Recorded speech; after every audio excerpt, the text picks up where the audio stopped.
In the foundations, I lay out what the pathology is, describe it in detail, leading to a set of 3 diagnostic indicators, those retractable claws, that will always show up with this particular type of pathology, cross-generational coalition with a narcissistic borderline parent, and will show up in no other pathology.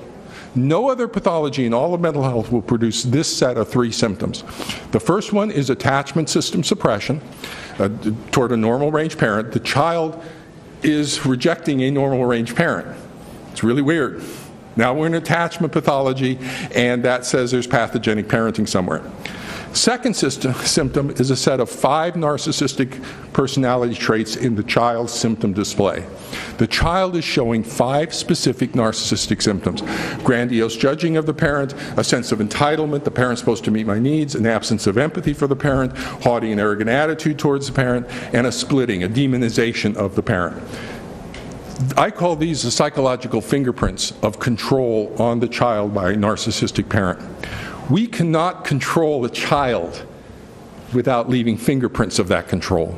And so that second symptom are the fingerprints. How does a child acquire narcissistic personality traits? Is that child narcissistic? No. It's because the parent is narcissistic, influencing the child, and it's the child is picking up the attitudes of this parent towards the other parent, the absence of empathy towards the other spouse, the haughty and arrogant attitude towards the other spouse. So that's the second symptom. Third symptom is that victimization symptom, that trauma reenactment, false one. That the child has a fixed and false belief that they are being victimized by the normal range parenting of the targeted parent. That it's abusive. I'm being victimized because my dad took my iPhone away. And it's a fixed and false belief. In psychology, a fixed and false belief is a delusion. And the belief that you are being victimized is a persecutory delusion. That it affects only one area of the child's life is called an encapsulated persecutory delusion. The child is showing an encapsulated persecutory delusion. Where is that child getting that from? The narcissistic borderline parent who believes this false narrative of victimized child. And so the child is acquiring this encapsulated persecutory delusion from the other parent. So we are essentially lifting the fingerprints of the pathogenic parenting from off of the child's symptom display. No other pathology, even authentic child abuse, will not show this set of symptoms. Child doesn't have a haughty and arrogant attitude towards their abuser. They don't have a sense of entitlement towards their abuser. No, authentic child abuse doesn't show these sets of symptoms. So we have 3 symptoms. We'll always define it. When you have a child who is this pathogenic parenting, pathopathology, genesis creation.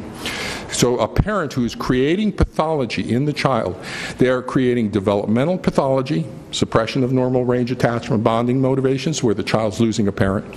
Narcissistic personality traits, they are creating a personality disorder in their child, and a psychiatric delusion in the child.